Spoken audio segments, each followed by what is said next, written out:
Welcome back to the channel, and this is part 2 of a series of me building these chairs and table. Today I'm going to be discussing how I built the table and how it functions.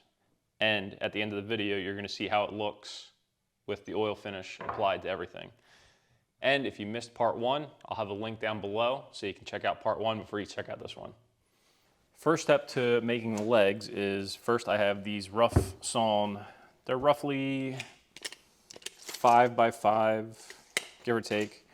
I'm going to find the best side possible with the least amount of rock in it. I'm going to cut it this way. I'm using this little piece of plywood with a cleat so that it doesn't pull it off of it when it runs through the planer. I'm just putting a small shim under both of the high corners, like this, so it doesn't rock. And then just take a little glob of hot glue to keep the shim from moving when you're running it through the planer. Once I get one smooth side after running it through the planer, I'm going to then take it off of my sled and flip it 180 degrees. Now that I've established two parallel and flat edges on the planer, I'm going to just take a little bit of double-sided tape, not double-sided tape, I'm going to take a little bit of CA glue and regular tape and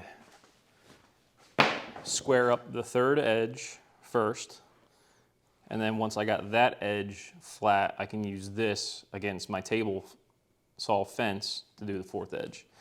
And then I'll do the finish dimensioning once again on the planer to get it square. After I lay out all the ends to get a square reference mark, I then tape it to my board with the CA glue and the painter's tape to attach it. And also note in the background the initial glue up for the tabletop. That's the 5-inch wide planks.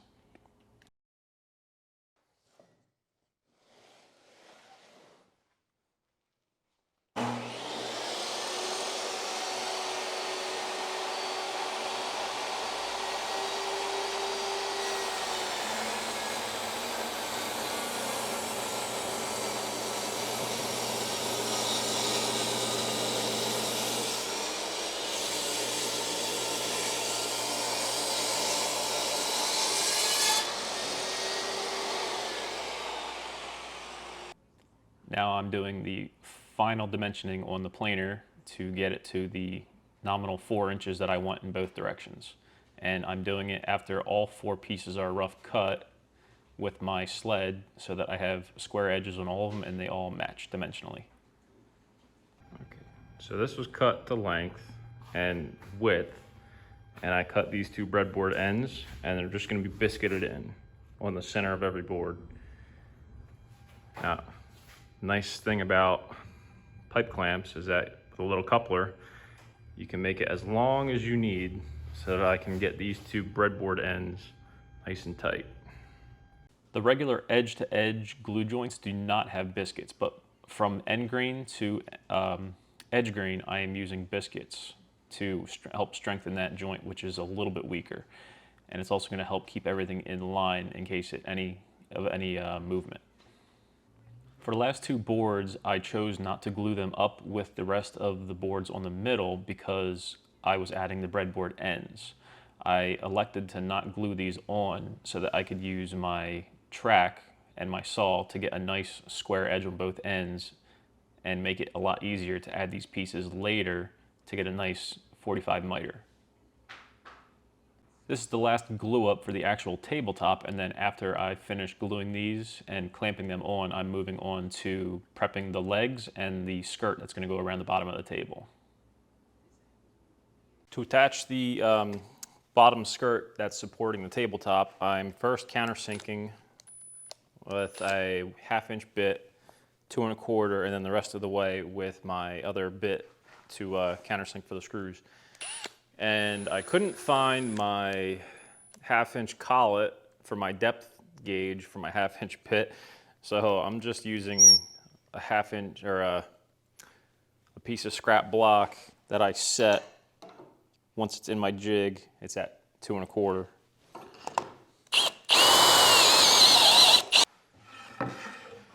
After doing a mock-up, I actually shortened these by about 1 inch, just because it didn't really give you too much leg room underneath the table. So after I pre-drilled with the 1/2 inch, I then cut 1 inch off, and now I'm pre-drilling for the screw to punch through. So now the screw comes out. I can tighten it right to the bottom of the table. And because of how heavy this table is, I am putting 2 of these little sealed bearing caster wheels embedded in 2 of the legs, so that when you try to slide the table, you're not just sliding the leg across the ground and scratching your floor. Now these are going to get felt protectors because it's going on hardwood, but this is going to make it way, way easier to roll the table apart and then push it back together to add or take out the leaf in the middle. Only 2 of the legs are going to get it. One side of the table is not going to have any casters. It's only going to have floor protectors because that side remains stationary. And then one side of the table will get one of these wheels in each leg rolling in and out. And I'm countersinking the hole deep enough into the leg that the top of this wheel is just going to protrude about 1/8 of an inch. So it's not going to look like there's a wheel on this. It's only going to look like there's a floor protector like the other feet, a little 1/8 inch felt pad. So I measured this with my square at 2 1/16. So I'm setting my hole to 1 15/16 depth.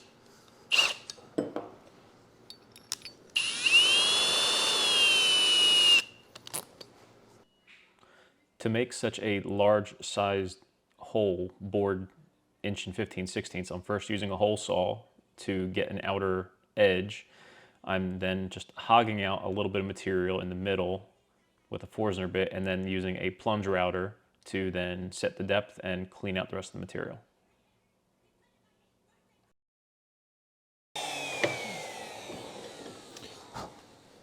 Now that I have a nice clean hole, this wheel is going to fit right in here, just like so, and it's just protruding. It's hard to tell, but it's just protruding 1/8 of an inch, so that when it's rolling across the floor, you're not hitting, and it glides nice and easy. The legs in this table are going to be removable. I'm just using plain old cabinet screws. They're not really going to need to be structural. The 2 legs are canted out 6 degrees, and then there's going to be a middle divider, and then a structural turnbuckle that's going to connect the bottom of the leg to the middle of the table. So it's going to create 3 points of contact to keep this leg stable. The leg is about 6 degrees off of 90. It's then drilled out after I clamp it down. I countersink the holes and then set the screws and then pull it back apart.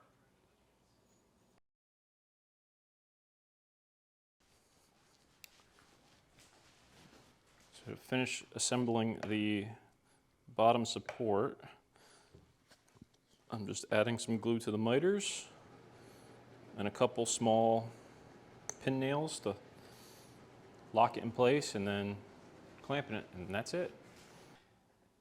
After I glue up the 2 end pieces of the skirt board, I'm just tacking it in place with a pin nail, putting some clamps on it, and then I'm just checking it for square in both directions, and then I'm going to let it dry. After letting it dry, I then took the legs off and then flipped it upside down, and now I'm applying glue to it and then flipping it over, checking it to make sure it's centered in both directions on the bottom of the table, and then fastening it with all of my pocket screws. This is the last little bit that I need to actually glue up. Smash it together, and then I'm going to actually re-screw the legs back onto the table so that they maintain the proper positioning. And that'll keep everything square while this is drying.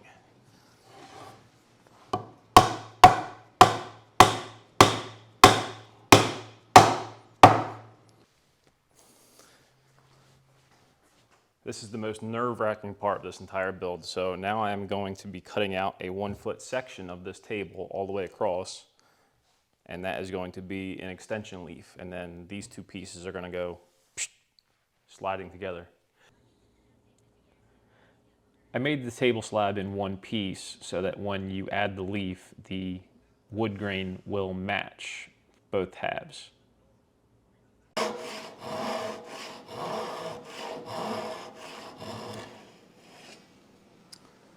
Whew. And there we have it.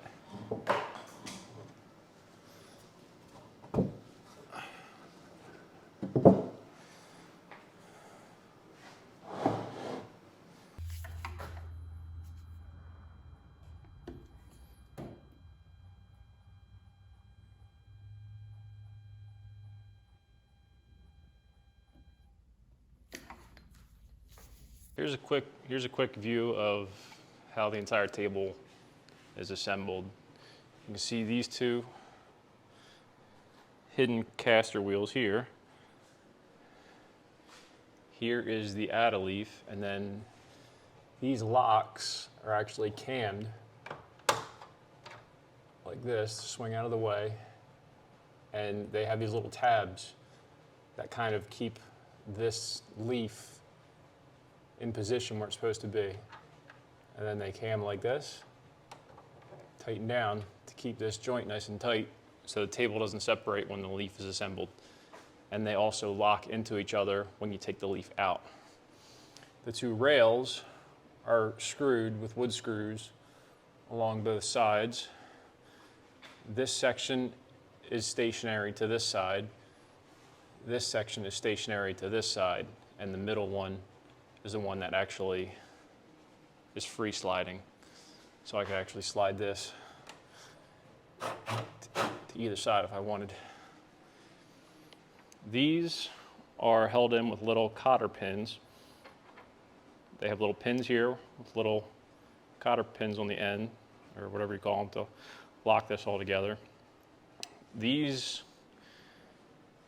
are both decorative, and they also hold these legs stable because you only have these 2 points of contact here and here.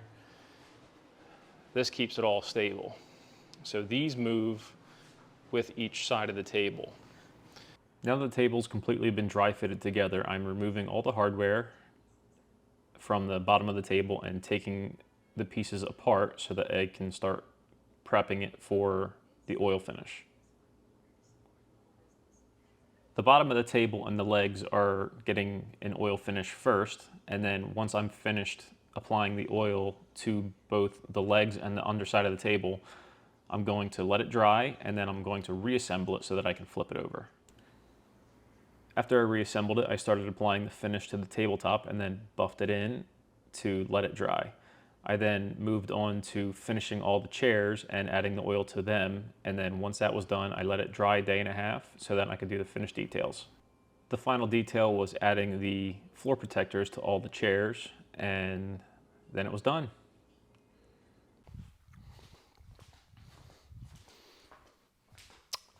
All right, this project is all wrapped up. Everything is finished, and it's going out the door to get delivered tomorrow. And it all looks perfect. Works nice and smooth. And I wish I could keep it for myself, but no, I can't. So if you like this, please stay tuned, like and subscribe. And if you didn't watch part 1, it'll be over here. Thanks.